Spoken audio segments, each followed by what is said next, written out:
Chapter 3. The Patchwork Girl. Ojo examined this curious contrivance with wonder. The Patchwork Girl was taller than he when she stood upright, and her body was plump and rounded because it had been so neatly stuffed with cotton. Margaret had first made the girl's form from the patchwork quilt, and then she had dressed it with a patchwork skirt and an apron with pockets in it, using the same gay material throughout. Upon the feet she had sewn a pair of red leather shoes with pointed toes. All the fingers and thumbs of the girl's hands had been carefully formed and stuffed and stitched at the edges, with gold plates at the ends to serve as fingernails. "She will have to work when she comes to life," said Margaret. The head of the Patchwork Girl was the most curious part of her. While she waited for her husband to finish making his powder of life, the woman had found ample time to complete the head as her fancy dictated, and she realized that a good servant's head must be properly constructed. The hair was of brown yarn and hung down on her neck in several neat braids. Her eyes were two silver suspender buttons cut from a pair of the magician's old trousers, and they were sewed on with black threads, which formed the pupils of the eyes. Margaret had puzzled over the ears for some time, for these were important if the servant was to hear distinctly, but finally she had made them out of plates of gold and attached them in place by means of stitches through tiny holes bored in the metal. Gold is the most common metal in the land of Oz and is used for many purposes because it is soft and pliable. The woman had cut a slit for the Patchwork Girl's mouth and sewn 2 rows of white pearls in it for teeth, using a strip of scarlet plush for a tongue. This mouth Ojo considered very artistic and lifelike, and Margaret was pleased when the boy praised it. There were almost too many patches on the face of the girl for her to be considered strictly beautiful, for one cheek was yellow and the other red, her chin blue, her forehead purple, and the center, where her nose had been formed and padded, a bright yellow. "You ought to have had her face all pink," suggested the boy. "I suppose so, but I had no pink cloth," replied the woman. "Still, I cannot see as it matters much, for I wish my Patchwork Girl to be useful rather than ornamental. If I get tired of looking at her patched face, I can whitewash it." "Has she any brains?" asked Ojo. "No, I forgot all about the brains," exclaimed the woman. "I'm glad you reminded me of them, for it is not too late to supply them by any means. Until she is brought to life, I can do anything I please with this girl, but I must be careful not to give her too much brains, and those she has must be such as are fitted to the station she is to occupy in life. In other words, her brains mustn't be very good."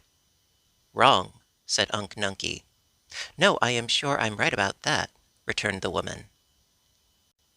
"He means," explained Ojo, "that unless your servant has good brains, she won't know how to obey you properly, nor do the things you ask her to do."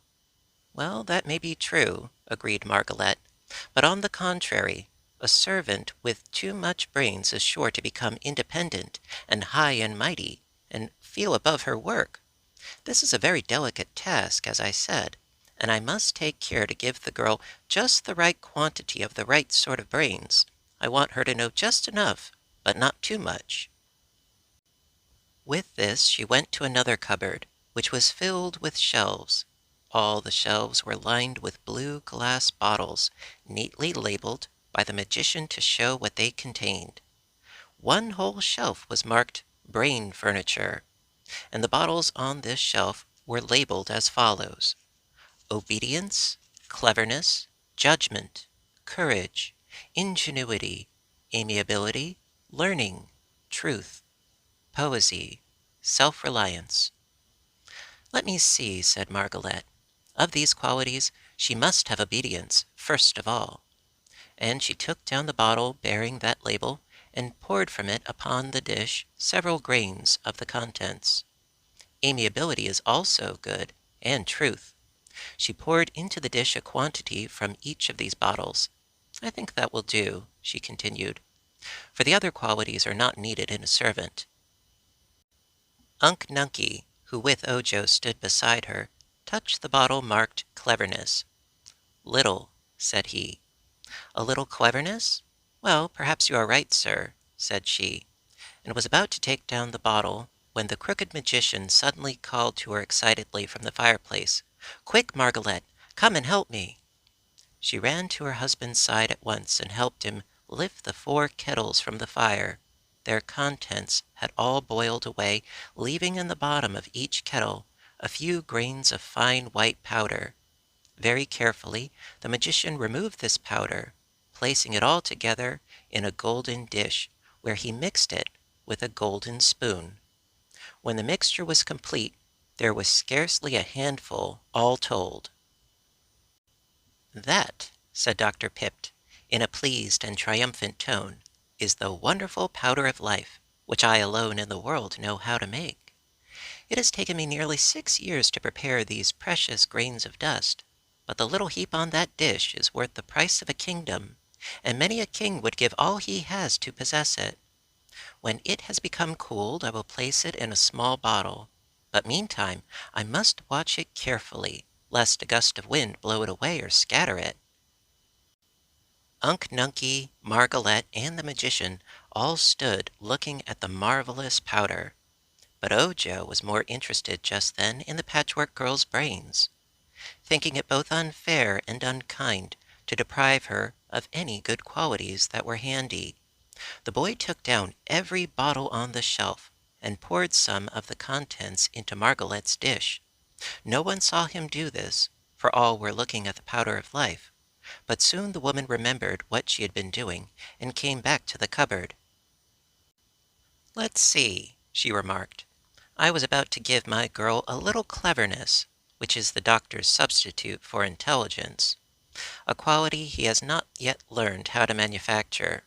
Taking down the bottle of cleverness, she added some of the powder to the heap on the dish.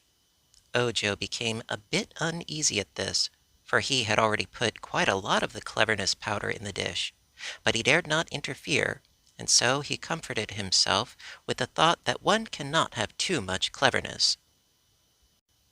Margaret now carried the dish of brains to the bench.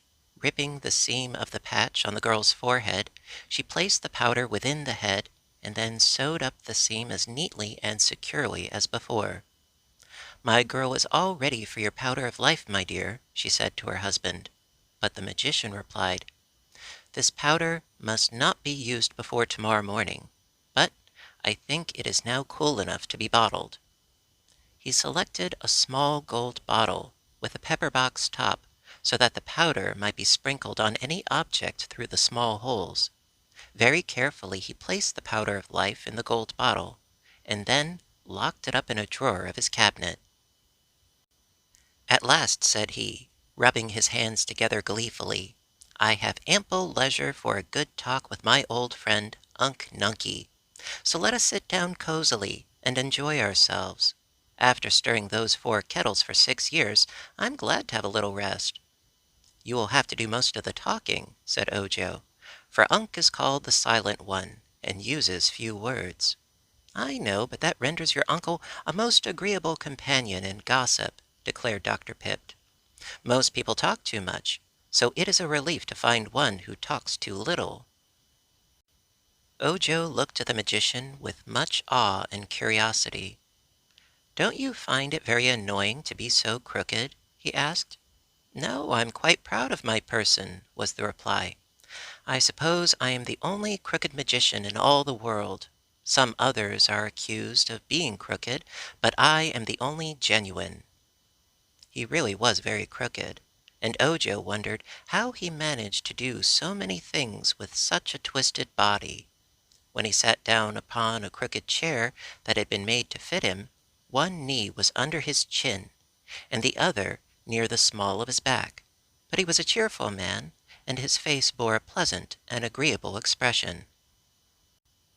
"I am not allowed to perform magic, except for my own amusement," he told his visitors, as he lighted a pipe with a crooked stem and began to smoke. "Too many people were working magic in the land of Oz, and so our lovely Princess Ozma put a stop to it. I think she was quite right. There were several wicked witches who caused a lot of trouble, but now they are all out of business, and only the great sorceress Glinda the Good is permitted to practice her arts, which never harm anybody. The Wizard of Oz, who used to be a humbug and knew no magic at all, has been taking lessons of Glinda, and I'm told he is getting to be a pretty good wizard, but he is merely the assistant of the great sorceress. I've the right to make a servant girl for my wife, you know, or a glass cat to catch our mice, which she refuses to do, but I'm forbidden to work magic for others or use it as a profession. Magic must be a very interesting study, said Ojo. It truly is, asserted the magician. In my time, I've performed some magical feats that were worthy the skill of Glinda the Good. For instance, there's the powder of life, and my liquid of petrifaction, which is contained in that bottle on the shelf yonder, over the window.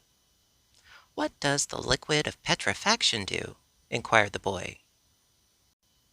Turns everything it touches to solid marble. It's an invention of my own, and I find it very useful.